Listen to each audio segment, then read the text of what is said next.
কারো অল্প বয়স, মধ্য বয়স, কারো বৃদ্ধ বয়স, বিভিন্ন কোয়ালিটির মানুষ এখানে আছেন। এজন্য আপনারা যদি আমার সঙ্গে একটু কোঅপারেট করেন না, তাহলে আমার বক্তব্য করতে সুবিধা হয়। দেখবেন টিচার যখন ক্লাসে গিয়ে পড়াতে গিয়ে দেখবেন অঙ্ক করাচ্ছেন, ম্যাথ করাতে করাতে টিচার জিজ্ঞাসা করছে, এই তোরা বুঝতে পেরেছিস? স্টুডেন্টরা যদি বলে হ্যাঁ স্যার, টিচারের পড়ানোর মানসিকতা বেড়ে যায়, ঠিক না বেটি? আর স্টুডেন্টরা যদি সব চুপচাপ মেরে থাকে, টিচারের তখন মনটা ভেঙে যায়, দূর ঘোড়ার ডিম, আমার পড়াটাই এরা বুঝতে পারছে না, ঘন্টা কখন পড়বে, চলে যাব ক্লাস থেকে বেরিয়ে। আমার বাপেরা ওই রকম ভাবে ক্লাসটা করবেন না, প্লিজ একটু আমার সঙ্গে কথা বলুন। চলুন, সৃষ্টিকর্তা বলছেন আমি ছাড় দিই, ছেড়ে দিই না। একটা উদাহরণ দিচ্ছি। কি? ছেলের বয়স 30, কত? ছেলের বয়স 30, বাপের বয়স 70। বাপের বয়স 70, ছেলের বয়স 30। 70 বছরের বুড়ো মানুষটা একটু ভুল করে ফেলেছে। চলতে ফিরতে ভুল হয় না মানুষের? 70 বছরের বুড়ো মানুষটা একটু ভুল করে ফেলেছে। 30 বছরের যুবক ছেলে করলো কি, ওর স্ত্রীর সামনে বুড়ো বাপের গালে সেটি একটা চড় মেরে দিল। 70 বছরের বুড়ো মানুষটা ছেলের হাতের একটা চড় খেয়ে কাউকে বলতে না পেরে ধর্মস্থানে গিয়ে চোখের পানি ফেলছে। মসজিদ, ধরুন মুসলমান যেহেতু এখানে বেশি, মসজিদটাই ধরি, মসজিদের ভিতরে ঢুকে চোখের পানি ফেলছে। সৃষ্টিকর্তা ফেরেশতাদেরকে বলছে, এই ও কাঁদছে কেন রে? ওর কি হয়েছে, কাঁদছে কেন? ফেরেশতারা বলছে, ওগো আল্লাহ, ওগো দয়াময় সৃষ্টিকর্তা, ওর ছেলে ওর গালে চড় মেরেছে, সেন্টিমেন্টে লেগেছে, কাউকে বলতে পারেনি, তাই মসজিদে বসে বসে চোখের পানি ফেলছে। আল্লাহ বলছে, এই ওর কোন ছেলেটা মারলো? ওই যে ছেলেটার কান্না ডাকটা শোনার জন্য হসপিটালের বারান্দায় সারা রাত জেগেছিল। তো কিছু বুঝতে পারছেন আমার বক্তব্য? এবার কোন ছেলেটা মারলো? যে ছেলেটার জন্য এই চাষবাস করে টাকা পয়সা নিয়ে পটল চাষ করে, ধান চাষ করে, পাট চাষ করে টাকাগুলো গুছিয়ে তাকে লেখাপড়া শেখালো, তো ওই ছেলেটাই চড় মেরেছে না? ফেরেশতারা বলছে, হ্যাঁ। সৃষ্টিকর্তা বলল, ওকে বলে দে কানতে মানা কর, আমি ছাড় দিই, ছেড়ে দিই না। আজরাইল ওর জানটা কবজ করে নেয়। কিছুদিন পর বুড়ো বাপটা মরে গেল। ছেলে 2 দিন বাপের মহব্বতে কাঁদলো, 2 দিন 4 দিন কাঁদলো। নবী মুহাম্মদ সাল্লাল্লাহু আলাইহি ওয়াসাল্লাম বলছেন, কবর যত পুরাতন হয় আত্মীয়দের যাতায়াত তত কমে যায়, ঠিক না বেটি? কবর যত পুরাতন হয় আত্মীয়দের যাতায়াত তত কমে যায় কবরস্থানের সঙ্গে। আপনারা তো কবরস্থানে যান না, শুনে নিন। আজ আমার রাগ ধরছে কেন জানেন? একটাই, দুঃখ লাগে। প্রফেট মুহাম্মদ সাল্লাল্লাহু আলাইহি ওয়াসাল্লাম বলেছেন, জুম্মার দিনে যদি কোনো ছেলে তার বাপ আর মায়ের কবরটা একবার জিয়ারাত করে, ওই ছেলের দোয়ার ওসিলায় বাম্মার কবরটাকে আল্লাহ আলোয় আলোকিত করে দেন। মাসে যদি 4টে শুক্রবার হয়, বছরে 48টা, 8 বার গেছেন। আপনি তো সন্তান, লজ্জা করে না? কেমন সন্তান আপনি? বাপে রেখে যাওয়া সম্পত্তি ভোগ করছেন, মায়ের রেখে যাওয়া গহনাগুলো স্ত্রীকে দিয়ে পরাচ্ছেন, আর বাম্মা কবরে চলে গেছে, তাদের একটু কবরটা জিয়ারাত করেন না? এই সন্তান তো আপনি। আপনার ঘরটা করছেন, মজাক করছেন, ফল সিলিং করছেন, সুন্দর সুন্দর পাথর বসিয়েছেন, আর অবাগিনী মায়ের ঘরটা। ওরে বন্ধু, তোমার যে কবরটা যাচ্ছ, ওই কবরস্থানটা একটু পরিষ্কার করো। মুসলমানদের কবরস্থানে গেলে দেখলে ঘৃণা জন্মে যায়, খারাপ সেন্স নেবেন না কিন্তু, ঘৃণা জন্মে যায়। কি বাপরে বাপ, সেখানে রয়েছে জঙ্গল, ভূতের জঙ্গল, ভূতের বাপ। কেন? কবরস্থানগুলো পরিষ্কার পরিচ্ছন্ন করে প্রত্যেকটা কবরের মাঝে, 2 কবরের মাঝখানে একটু ফাঁকা রাখতে পারেন না? 1 হাত কি 2 হাত ফাঁকা রাখলেন, ওখানে ফুলের টব বসাতে পারলেন না? তা করবে না তো, তা করবে না। এরা মুসলমান, এরা করবে কি? এ ঘর করে বড় আর রাস্তা করে ছোট। দেখবেন, খারাপ সেন্স নেবেন না বাপ। ঘর বড় বড় করে আর রাস্তাগুলো ছোট ছোট করবে, খাটিয়া ঢোকে না। এখানে তো কর্পোরেশন এলাকা নয় মনে হয়, যাই হোক, খারাপ সেন্স নেবেন না, চলুন এগিয়ে যাচ্ছি। তো এবার করেছে কি, আজরাইল ফেরেশতা ওর জানটা কবজ করলো, বুড়ো বাপ মরে গেল। মরে যাবার 2 বছর ছেলে খুব কাঁদলো। তারপরে ছেলেও করলো কি, পৃথিবীর নিয়মে বাপের কথা ভুলে গেল। ব্যাস, ঠিক তার 40 বছর পর, কত বছর? ছেলের বয়স তখন কত হবে? 70। ইনি বুড়ো হয়ে গেছে, ইনি হাজী সাহেব। এর বাপ কিন্তু হাজী সাহেব ছিল না, সাধারণ চাষি লোক ছিল। ইনি হাজী সাহেব। এই 4টে ছেলে সৌদি আরব, বাহরাইন, কাতার, কুয়েতে থাকে। 4টে ছেলে, প্রচুর টাকার মালিক। হঠাৎ মেজো ছেলেটা না একটু ডেঞ্জার টাইপের, মানে টেটিয়া টাইপের। টেটিয়া বুঝেন? টেটিয়া টাইপের, একটু মানে বদরাগী টাইপের। মেজো ছেলেটা করেছে কি, হঠাৎ একদিন মেজ ছেলের বইয়ের সামনে বুড়ো হাজি সাহেবের গালে ঠাস করে একটা চড় মেরে দিয়েছে। যেই মেরেছে হাজি সাহেবের সেন্টিমেন্টে লেগে গেছে।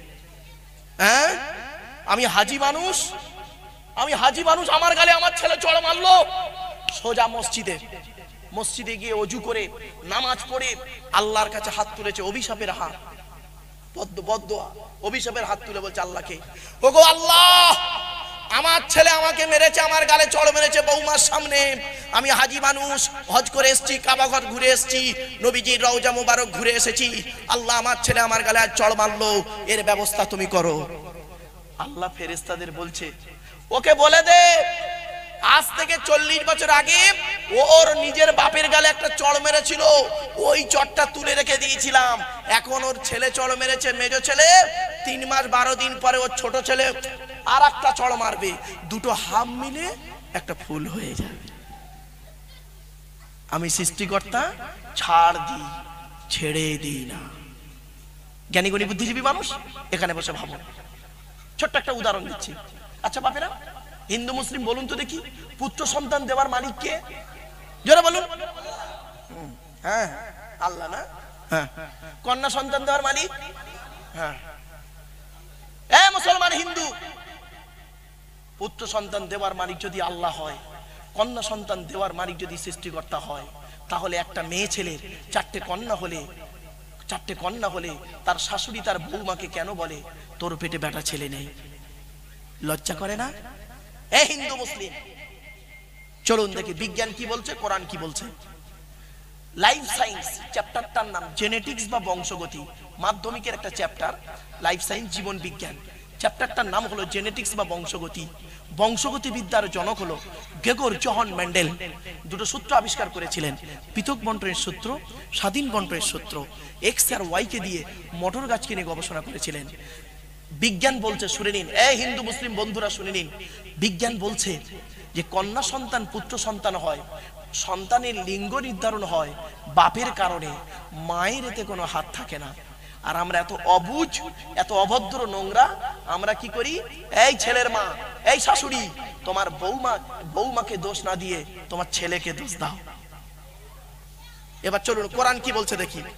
লিল্লাহি মুলকুস সামাওয়াতি ওয়াল আরদি ইয়াখলুকু মা ইয়াশা ইয়াহাবু লিমান ইয়াশাউ ইনাসা ওয়া ইয়াহাবু লিমান ইয়াশাউ যুকুর আও ইযাউ বিযুহুম যুকুরানা ওয়া ইনাসা ওয়া ইয়াজআলু মান ইয়াশাউ আকিমা।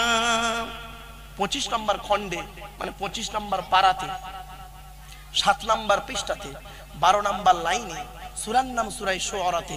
এর বাংলা অর্থটা এবার শুনুন। সৃষ্টিকর্তা বলছেন, আমি আসমান পৃথিবী জমিনের মালিক হলাম, আমি সৃষ্টিকর্তা, আমি যা ইচ্ছা তাই সৃষ্টি করতে পারি, আমি যাকে খুশি তাকে শুধু কন্যা দান করি। জোরে বলুন। নেই 4টে মেয়ে, ছেলে হয়নি, কি হিন্দু কি মুসলিম। আবার সৃষ্টিকর্তা বলছেন, যাকে খুশি তাকে আমি পুত্র দান করি, 2টো ছেলে, কোনো মেয়েই হয়নি। আবার সৃষ্টিকর্তা বলছেন, আমি যাকে খুশি তাকে পুত্র কন্যা উভয় দান করি, 2টো ছেলে 2টো মেয়ে, হয়নি। আবার সৃষ্টিকর্তা বলছেন, আমি যাকে খুশি তাকে পুত্র কন্যা থেকে বঞ্চিত করে বাঁজা করে রাখি। 20 বছর বিবাহ হয়েছে, কোটি কোটি টাকার মালিক, ছেলে হয়নি, মেয়ে হয়নি। এ পৃথিবীর মানুষ, এসব আমার হাতে চাবিকাঠি, আর তুই নারীর দোষ দিস কেন?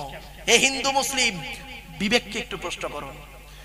কন্যা সন্তান দেওয়ার মালিক যদি আল্লাহ হয়, তাহলে 2000 সালে মালদা জেলাতে, আজ থেকে 23 বছর আগের কথা বলছি, 2000 সালে মালদা জেলাতে একটা মেয়ে ছেলের 4টে কন্যা হয়েছে বলে তার স্বামী তাকে ডিভোর্স দিয়েছে, বলে তুই বেরো, তোর পেটে বেটা ছেলে নেই।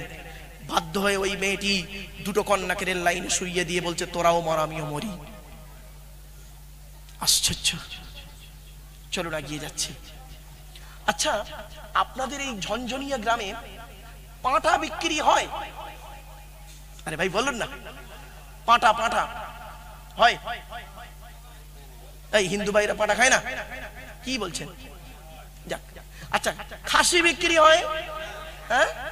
হ্যাঁ ভদ্রলোক, ওই পাঁঠা ওই খাসির কথা বলিনি, দুপে পাঁঠা দুপে খাসি। ছেলের বাপের কবর কেনার জায়গা কম পড়েছে, মেয়ের বাপের কাছ থেকে নেয় বিয়ের পণ। ছেলের বাপের শ্মশান কেনার কাঠ কম পড়েছে, মেয়ের বাপের কাছ থেকে নেয় বিয়ের পণ। লজ্জা করে না? জাতির কলঙ্ক, সমাজের কলঙ্ক। যে ছেলেটা মাধ্যমিক পাশ করলো, নিরুপমার করুণ গল্পটা গল্পগুচ্ছ কাহিনী, রবীন্দ্রনাথের লেখা দেনা পাওনা গল্প পড়ার পরে সে ছেলে যদি বলে মাধ্যমিকে স্টার পেয়েছি, আমার সার্টিফিকেটের দাম হলো 50,000 টাকা, ইয়াম্মা গাড়ি, 5 ভরি সোনা, তবে একটা গরিবের মেয়েকে বিবাহ করব। আমি আব্দুল্লাহিল মারুফ বলে যাচ্ছি, ওই মাধ্যমিকে স্টার পাওয়া ছেলেটার থেকে যে ছেলেটা 4 পাস করে বাড়িতে বসে থাকে, ওই 4 পাস করা ছেলেটা মাধ্যমিকে স্টার পাওয়া ছেলের থেকে ভালো। ঠিক না ঠিক? আজকের কোন কথার বিরোধিতা নেই। আজকের যার বাড়িতে 4টে মেয়ে আছে, কি হিন্দু কি মুসলিম, তার মাথার চুল সব উড়ে পালিয়েছে, কন্যা দায়ে পিতারা ভিক্ষা করে। ঠিক না ঠিক? লজ্জা করে না? ছি ছি, লজ্জা করে না? এই ছেলের বাপেরা, তুমি বলো আমার ছেলেকে আমি লেখাপড়া শিখিয়েছি না, আর তার মেয়েকে সে কি অনলাইনে পড়াশোনা করে, অনলাইনে এনেছে মেয়েটা? বিবেককে প্রশ্ন করো, বিবেককে প্রশ্ন করো। চলুন প্রফেট মুহাম্মদ সাল্লাল্লাহু আলাইহি ওয়াসাল্লাম কি বলেছে নারী সম্পর্কে দেখি।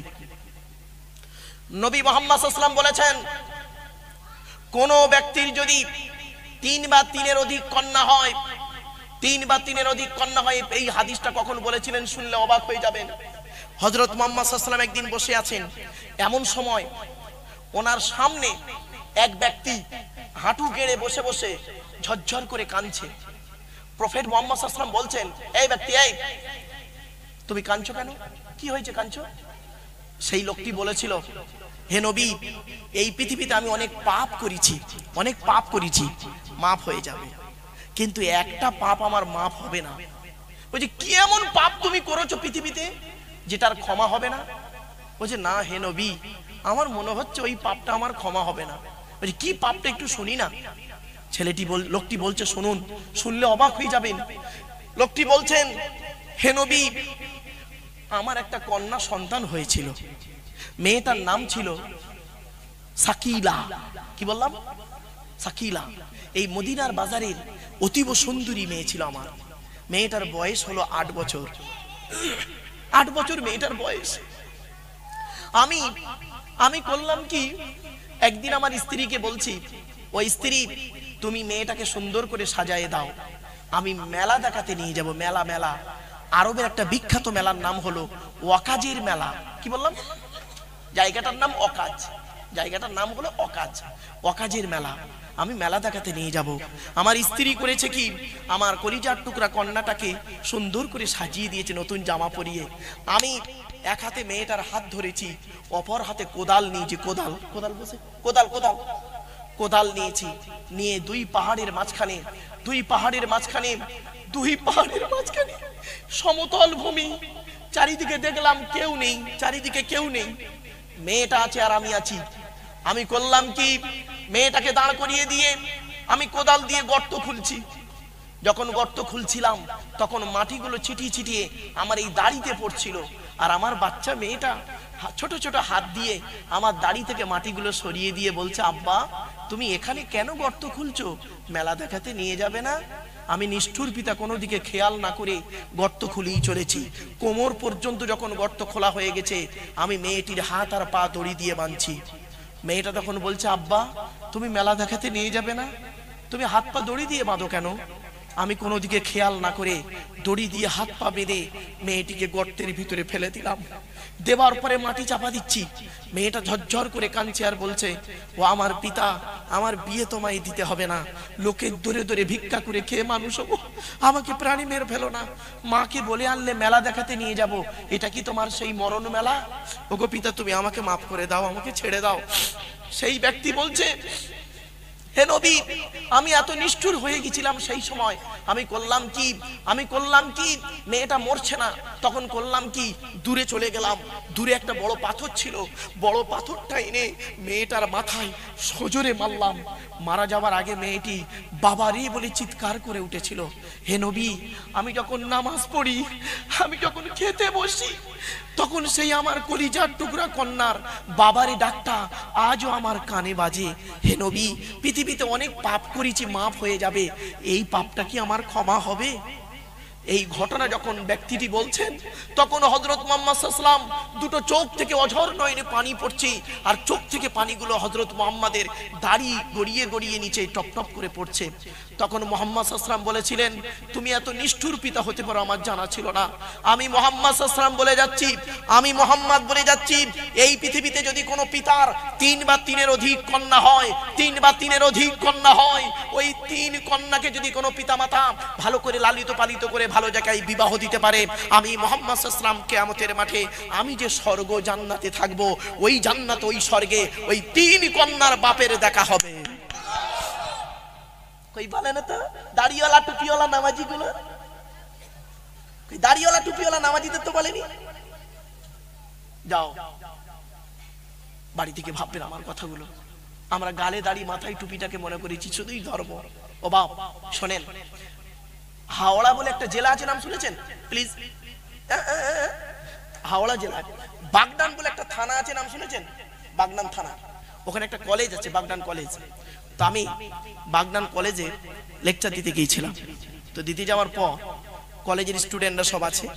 কলেজের লেকচার মানে বুঝতেই পাচ্ছেন, সব শিক্ষিত কলেজের স্টুডেন্টরা আছে, সব ছেলে মেয়ে। প্রিন্সিপাল সাহেব আছেন স্টেজে, প্রফেসররাও আছেন। ওরা জানেন মারুফ সাহেব এসছেন, চলুন যাই। তো এসে বসেছেন সকলে। তা আলোচনা করতে করতে একটা প্রশ্ন করেছিলাম। কি প্রশ্ন শুনে নিন। আমি বললাম, আচ্ছা বন্ধুরা, স্টুডেন্টদেরকে বলছি, স্টুডেন্ট ভাইরা বোনেরা, তোমরা বলো তো দেখি, একটা মুসলিম আর অমুসলিমের পার্থক্য কতটুকু? মারাত্মক প্রশ্ন কিন্তু। আমি বললাম মুসলিম আর অমুসলিমের পার্থক্য কতটুকু? তো স্টুডেন্টরা সব চুপ। কিছুক্ষণ পর একটা স্টুডেন্ট বলছে, স্যার স্যার আমি বলবো? বললাম বলো। সকলে বসে আছে কিন্তু। বলছে, স্যার মুসলিমটার গালে দাঁড়িয়ে আছে, অমুসলিমটার গালে দাঁড়িয়ে নেই। তা আমি বললাম, এটা তুমি ঠিক বললে না। বলছে, কেন স্যার? আমি বললাম, তুমি কি জানো এই গ্রেট পোটার রবীন্দ্রনাথ ঠাকুরের গালের দাড়িটা আমার দাড়ির থেকে অনেক বড় দাড়ি ছিল। ব্যারিস্টার উমেশচন্দ্র বন্দ্যোপাধ্যায়, সুরেন্দ্রনাথ বন্দ্যোপাধ্যায়, সক্রেটিসের গালে দাড়ি ছিল, রামকৃষ্ণ পরমহংসদেবের গালে দাড়ি ছিল, আশারাম বাবুর গালেও দাঁড়িয়ে আছে, রামদেবের গালেও দাঁড়িয়ে আছে, মুসলমান নন। আরেকজন স্টুডেন্ট দেখি বলছে, স্যার আমি বলবো? বলছে কি? বলছে, স্যার মুসলমানটার মাথায় টুপি থাকবে, অমুসলিমটার মাথায় টুপি থাকবে না। আমি বললাম, তুমি এটাও ঠিক বললে না। বলছে, কেন স্যার? আমি বললাম, এ গ্রেট ন্যাশনাল হিরো যিনি বলেছিলেন, give me blood I shall give you freedom, Netaji Subhash Chandra Basu, যিনি বলেছিলেন, তোরা আমাকে রক্ত দে, আমি তোদের স্বাধীনতা দেব, তারও মাথায় টুপি ছিল। পণ্ডিত জওহরলাল নেহেরুও মাথায় টুপি দিতেন, আন্না হাজারও মাথায় টুপি দিত, পাঞ্জাবিরাও পাগড়ি পরে। আরেকজন স্টুডেন্ট বলছে, স্যার আমি বলবো? বলো। বলছে, স্যার মুসলমানটার মুসলমানি বা খাতনা হবে। কি বলেন ভাই ওটা? কি বলেন আপনারা? ওই পুরুষ লিঙ্গের আগার চামড়া কেটে বাদ দেয়, ওটাকে কি বলেন? মুসলমানি। মুসলমানরা মুসলমানি বলে, যাই হোক। তো এই পুরুষ লিঙ্গের আগার চামড়া কেটে বাদ দেবে, অর্থাৎ মুসলমানটার মুসলমানি হবে আর অমুসলমানটার মুসলমানি হবে না। আমি বললাম, এটাও তুমি ভুল বললে, কারণ আমি ভারতের প্রত্যেকটা রাজ্যতেই আল্লাহ আমাকে নিয়ে গেছে, এবং বাংলাদেশের জেলা উপজেলা মিলে 64টা, এখন 65টা হয়েছে, আর নেপালের তো রয়েছে মোটামুটি। যাই হোক, তো আমি যতটুকু ঘুরে ছোট্ট এক্সপিরিয়েন্স নিয়ে আপনাদের সঙ্গে কোঅপারেট করছি, শুনে নিন। আমি তখন বললাম যে 100-এ 10%, মানে 110 জন হিন্দু ভাই, সনাতন ধর্মের মানুষ বিভিন্ন রোগের কারণে পুরুষ লিঙ্গের আগার চামড়া কেটে বাদ দেয়। দ্বিতীয়, 100-এ 40%, মানে 100 জনের 40 জন ইহুদি বিভিন্ন কারণে পুরুষ লিঙ্গের আগার চামড়া কেটে বাদ দেয়। 100-এ 50%, মানে 150% লোক কি করে? খ্রিস্টান, তারা কি করে? বিভিন্ন কারণে পুরুষ লিঙ্গের আগার চামড়া কেটে বাদ দেয়। আর 100-এ 99.9%, 100-এ 100% নয়, ও বাপ, আমি বাস্তব অভিজ্ঞতা নিয়ে বলছি। এই নেপালে গিয়ে বুঝতে পেরেছি মুসলমানি কি। ইটোরি, পোখরা, কাঠমান্ডু, নামাস্তে ঝারনা ইত্যাদি ইত্যাদি আরো অনেক জায়গায়। তো 100-এ 99.9% মুসলিম, তারা এই পুরুষ লিঙ্গের আগার চামড়া কেটে বাদ দেয়। এখন আমাদের জানতে হবে, সর্বপ্রথম এই পুরুষ লিঙ্গের আগার চামড়া কেটে কে বাদ দিয়েছিল? 82 বছর বয়সে জঙ্গলে কুড়ুল দিয়ে নিজে নিজে আল্লাহর হুকুমে হযরতে ইব্রাহিম খলিলুল্লাহ। মাথায় রাখুন। আচ্ছা বিজ্ঞান কি বলে দেখি আগে। মডার্ন সায়েন্স বলছে কোন পুরুষ যদি তার লজ্জাস্থানের আগার চামড়া কেটে বাদ দেয়, ওই পুরুষটা পৃথিবীতে যতদিন বাঁচবে 3টে রোগ থেকে বেঁচে থাকতে পারবে। 1 নাম্বার সিফিলিস বলে একটা রোগ আছে গো বাপ, ওই রোগ থেকে বেঁচে থাকতে পারবে। 2 নাম্বার গনোরিয়া বলে একটা রোগ আছে, ওই রোগ থেকে বেঁচে থাকতে পারবে। 3 নাম্বার লজ্জাস্থানের ক্যান্সার থেকে বেঁচে থাকতে পারবে। যে সমস্ত পুরুষরা তাদের লজ্জাস্থানের আগার চামড়া কেটে বাদ দিয়েছে, ওই সমস্ত পুরুষদের পৃথিবীর জমিনে আজ পর্যন্ত ওই জায়গাতে ক্যান্সার রোগটা আসেনি, মনে রাখবেন। আর সারা পৃথিবী গবেষণা করছে, এটা আমার কথা নয়। এজন্য আমি বলে দিই যে কোরআনকে নিয়ে গবেষণা করছে কারা? শুধু মুসলমানরা কোরআনকে নিয়ে রিসার্চ করে না, গবেষণা করে না, সারা পৃথিবী কোরআনকে নিয়ে গবেষণা করছে। কারা করেছে? America, London, France, Britain, Japan, Jordan, জার্মানির ঠান্ডা করে বসে বসে কোরআন কিনে গবেষণা করছে। কারা করেছে? Humphry Davy, Michael Faraday, Einstein, Isaac Newton, doctor Maurice Bucaille, mister Cook, mister জাবিরিন, mister Campbell, Rajaram Mohan Roy, Ishwarchandra Vidyasagar, Rabindranath Tagore, Acharya Jagadish Chandra Bose, Francis Drake, William স্কিপমুর, Williams Harvey, Thomas, George Bernard, এরা কোরআন কিনে গবেষণা করেছে আর করছে। আর আমাদের মধ্যে মুসলমানদের মধ্যে দেখবেন কিছু মৌলবি, কিছু সকলে নয়, মুসলমানদের কিছু মৌলবি তারা কি করে দেখবেন, এই কোরআনটাকে নিয়ে ধর্মের ভেতরে মারামারি করে। গোল টুপি, লম্বা টুপি, চেরা জামা, ফাড়া জামা, ঠিক না? বুকে হাত বাঁধা, নাভির নিচে হাত বাঁধা, মোনাজাত করা না করা, এই নিয়ে মারামারি করতে করতে এ ওরে বলে কাফের, ও ওরে বলে কাফের। শুনে নিন, প্রফেট মুহাম্মদ সাল্লাল্লাহু আলাইহি ওয়াসাল্লাম বলেছেন, তুমি যাকে কাফের বলছো সত্যিকারের যদি সে কাফের না হয়, বলনেওয়ালা নিজে কাফের হলো। ছোট্ট একটা উদাহরণ দিচ্ছি বাপেরা। এই পৃথিবীর সব থেকে কঠিন কাজ কি আর পৃথিবীর সব থেকে সহজ কাজ কি? পৃথিবীর সব থেকে কঠিন কাজ হলো কি জানেন? আত্মসমালোচনা করা। কি বললাম? নিজেকে নিয়ে সমালোচনা করা। আমি কি মানুষ? এই জন্য বিবেকানন্দ একটা কথা বলেছিলেন, স্বামী বিবেকানন্দ একটা কথা বলেছিলেন, লোকে কি হয়েছে, কি দেখেছে, কি শিখেছে, এটা বড় কথা নয়, তুমি নিজে কি হয়েছো, কি দেখেছো, কি শিখেছো, এটাই মূল ব্যাটা। এই জন্য আত্মসমালোচনা করো। প্রফেট মুহাম্মদ সাল্লাল্লাহু আলাইহি ওয়াসাল্লাম বলেছেন, তুমি আত্মসমালোচনা করো, নিজেকে নিয়ে সমালোচনা করো। আচ্ছা, একজন মুমিন মুসলমান হতে গেলে তার কি কি গুণ থাকা দরকার? এই কোরআনে আছে 30টা গুণ লাগবে। কটা 30টা গুণ যার মধ্যে থাকবে তিনি একজন মুসলমান। আর হাদিসে আছে 70টা। 30 আর 70 কত হলো বাবা? 100টা গুণ যার ভিতরে থাকবে তিনি একজন পারফেক্ট মুসলিম। 100টা গুণ থাকতে হবে। এই আচ্ছা, কোরআন আর হাদিসে, কোরআনে আছে 30টা আর হাদিসে আছে 70টা, মোট 100টা গুণ থাকতে হবে, তবেই তিনি হবেন একজন মুসলিম। খালি গালে দাড়ি, মাথায় টুপি, বড় পাঞ্জাবি, লজ্জাস্থান আগে চামড়া কাটা, গোমাংস ভক্ষণ করা আর মসজিদে গিয়ে শুধু নামাজ পড়া, এর নাম শুধু মুসলমান নয়। বাপেরা, মুসলমানের আদর্শ কল্পনা করতে পারবেন না। ছোট্ট এই দুটো কথা বলে নি। পৃথিবীর সব থেকে কঠিন কাজ কি? আত্মসমালোচনা করা। আর পৃথিবীর সব থেকে সহজ কাজ কি জানেন? পর সমালোচনা করা। ঠিক না বেটি? আত্মসমালোচনা করলে নেকি হয়, পুণ্য হয়, ভার্চু। আর পর সমালোচনা করলে গোনা হয়, পাপ হয়, পাপ। দেখবেন দুধওয়ালা লোকের বাড়ি বাড়ি যায়। কি ভুল বললাম? আবার দুধওয়ালা গো, দুধ মিল বিক্রেতা, দুধওয়ালা লোকের বাড়ি বাড়ি যায়, দুধ কিনে কেউ খেতে চায় না সহজে। আর মদওয়ালা গোবরডাঙ্গায় দোকান দিয়ে বসে আছে, ও মোটর সাইকেলে তেল পুড়িয়ে মদ কিনে খেয়ে মারামারি করে থানার ভেতরে লকাবে চুম মেরে বসে আছে। ঠিক না বেটি?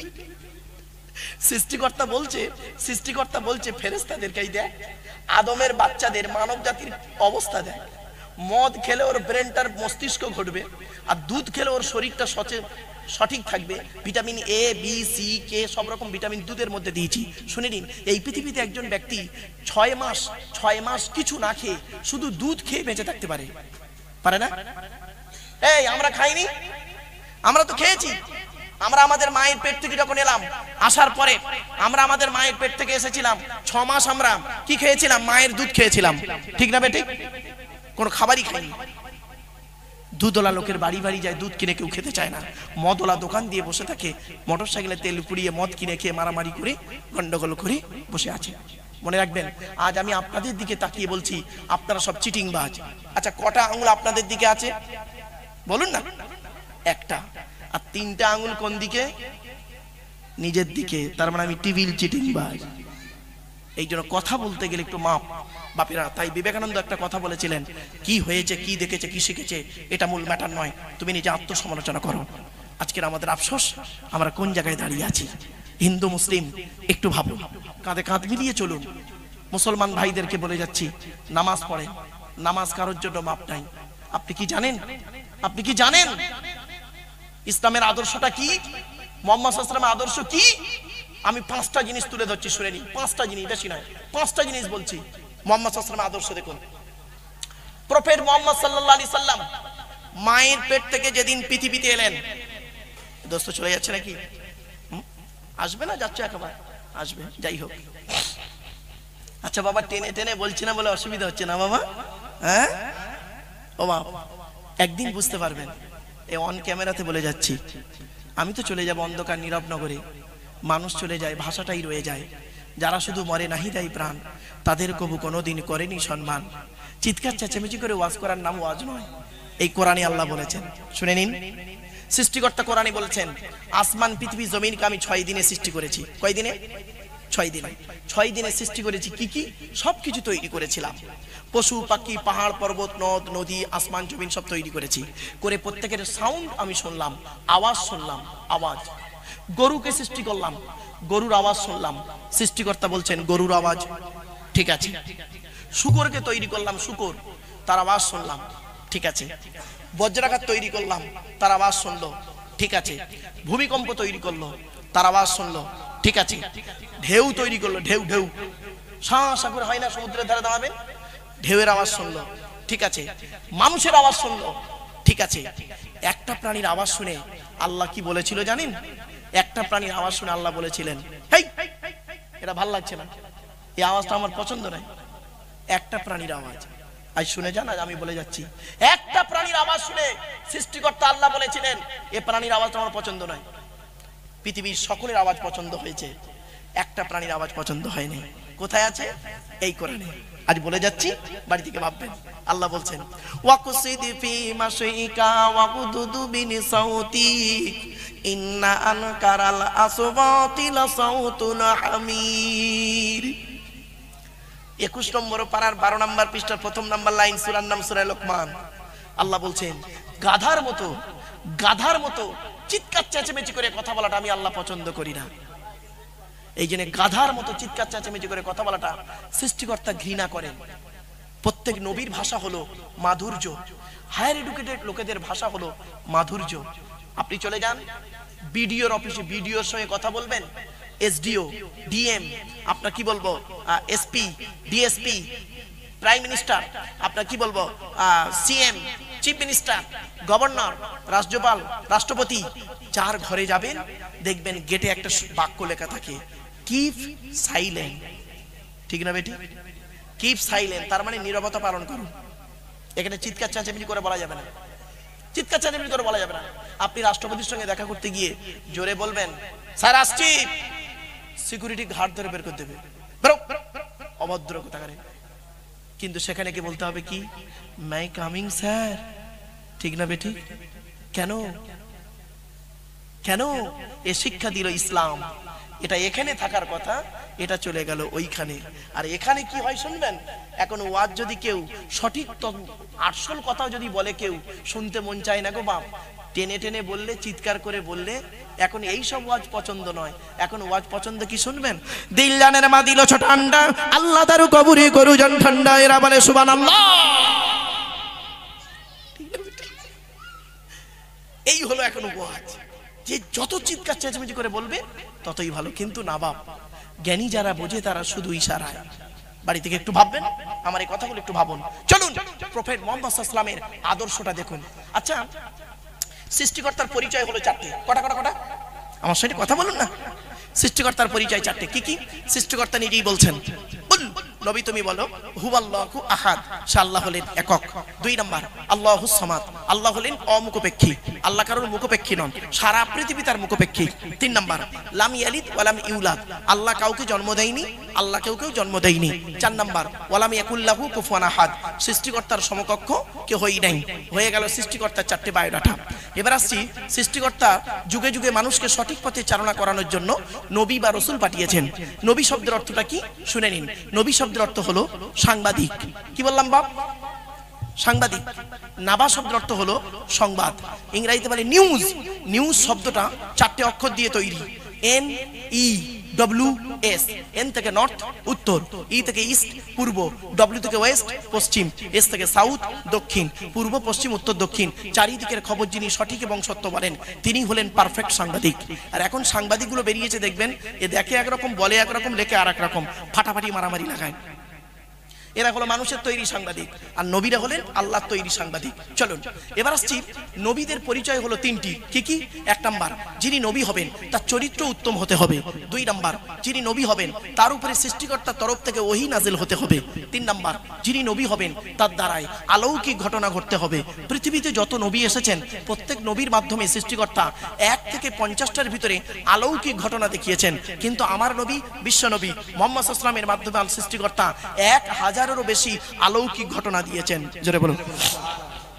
সেই 1000 অলৌকিক ঘটনার ভিতরে সর্বশ্রেষ্ঠ হলো এই কোরআনুল কারীম নাজিল করা। জোরে বলুন।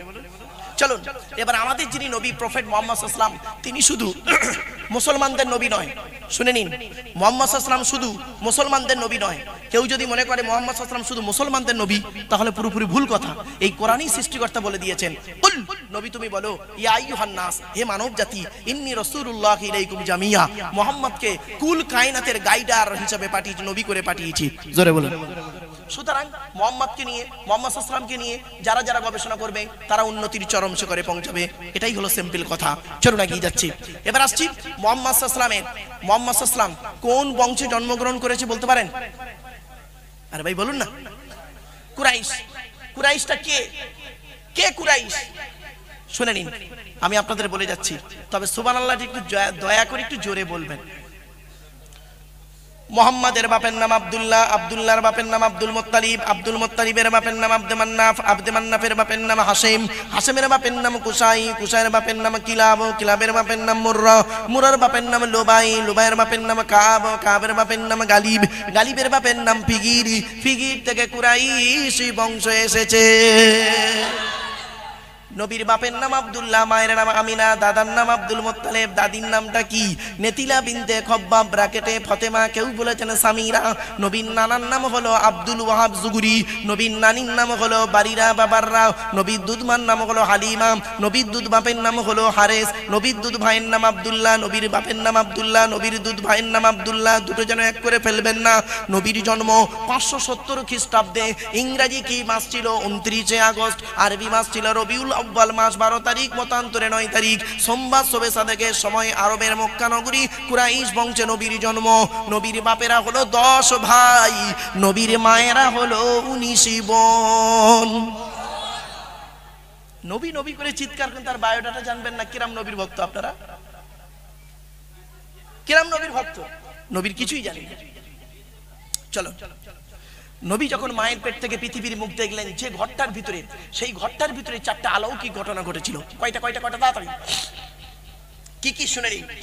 আচ্ছা, সৃষ্টিকর্তা আমাদের দুটো হাত দিয়েছে না? বলুন না, একটু দয়া করে হাত দুটো ছেড়ে দেবেন। প্রত্যেকের হাতগুলো দেখুন, আঙুলগুলো মোড়া। কারোর হাত এমন নেই, চ্যালেঞ্জ দিলাম। প্রেসার দিলে এমন হবে, নইলে দেখুন এমন আঙুলগুলো মোড়া। কেন এই মুঠো মারা? মায়ের পেট থেকে প্রত্যেক বাচ্চা যখন আসে তাদের হাতগুলো এরকম মুঠো মারা থাকে। কোনোদিন ভেবেছেন নরমাল অবস্থায়? এর কারণ আছে, অনেক ইতিহাস, বড় ইতিহাস। যাই হোক, সংক্ষেপে বোঝার জন্য বলছি। নবীর মা আমিনা বর্ণনা করছেন, আমার বাচ্চা মোহাম্মদ যেদিন পৃথিবীর মুখ দেখলো, লক্ষ্য করে দেখি প্রত্যেক বাচ্চা মায়ের পেট থেকে পৃথিবীর মুখ যখন দেখেন তাদের হাতগুলো মুঠো মারা অবস্থায় থাকে। আমার বাচ্চা মোহাম্মদ যেদিন পৃথিবীর মুখ দেখলো, লক্ষ্য করে দেখি বাচ্চার হাত দুটো মুঠো মারা অবস্থায় ছিল না রে, বাচ্চার হাত দুটো মোনাজাত অবস্থায় ছিল। 2 নাম্বার, প্রত্যেক বাচ্চা মায়ের পেট থেকে পৃথিবীর মুখ দেখলে চিৎকার করে কেঁদে ওঠে, ঠিক না বেটি?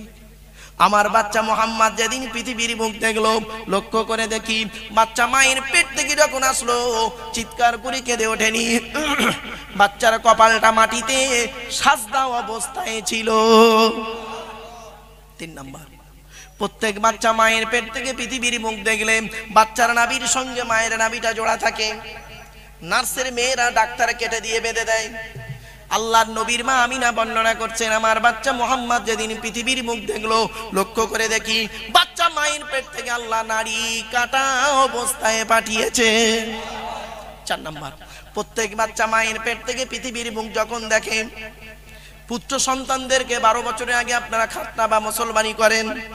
নবীর মা আমিনা বর্ণনা করছেন, আমার বাচ্চা মোহাম্মদ যেদিন পৃথিবীর মুখ দেখলো, লক্ষ্য করে দেখি বাচ্চা মায়ের পেট থেকে আল্লাহ পাক খাতনা অবস্থায় পাঠিয়েছে। এবার আসছি, মুহাম্মদ সাল্লাল্লাহু আলাইহি ওয়াসাল্লাম করেছেন কি, উনি একজন মহিলার দুধ পান করেছিল, হালিমা তার নাম, তাই তো নাকি বাবা? বলুন না, অবশ্যই কথা বলুন না।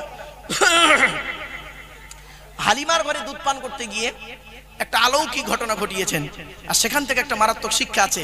ঝনঝনিয়ার মানুষদের কাছে এই কথাটা আমি তুলে ধরছি। দেখুন, নবীজি হালিমার দুধ পান করতে গিয়ে হালিমার ডান দিকের স্তনটা নবী পান করতেন। জীবনে কোনোদিন হালিমার বাম দিকের স্তনটা পান করেনি। কি আশ্চর্য! আচ্ছা ভাই, এটা কোনোদিন দেখেছেন এরকম ছেলে কাউকে? আমরা আমাদের মধ্যে কাউকে দেখেছেন যে একটা বাচ্চা ছেলে তার মায়ের দুধ পান করে, ডান দিকটা বাম দিকটা পান করে না? কি আশ্চর্য! প্রফেট মুহাম্মদ সাল্লাল্লাহু আলাইহি ওয়াসাল্লাম করেছেন কি, বাল্যকালী দুধ মা হালিমা দুধ পান করতে গিয়ে ডান দিকের স্তনটা পান করতেন, বাম দিকটা কোনোদিন পান করেনি। তো একদিন হালিমা করেছেন কি, পেটের সন্তানকে নিয়ে, মানে মুহাম্মদ সাল্লাল্লাহু আলাইহি ওয়াসাল্লামকে নিয়ে ডান দিকটা খাইয়েছেন, বাম দিকটা দিচ্ছেন, উনি নেননি, মুখটা বন্ধ করে নিয়েছিলেন। অনেক চেষ্টা করেও বাম দিক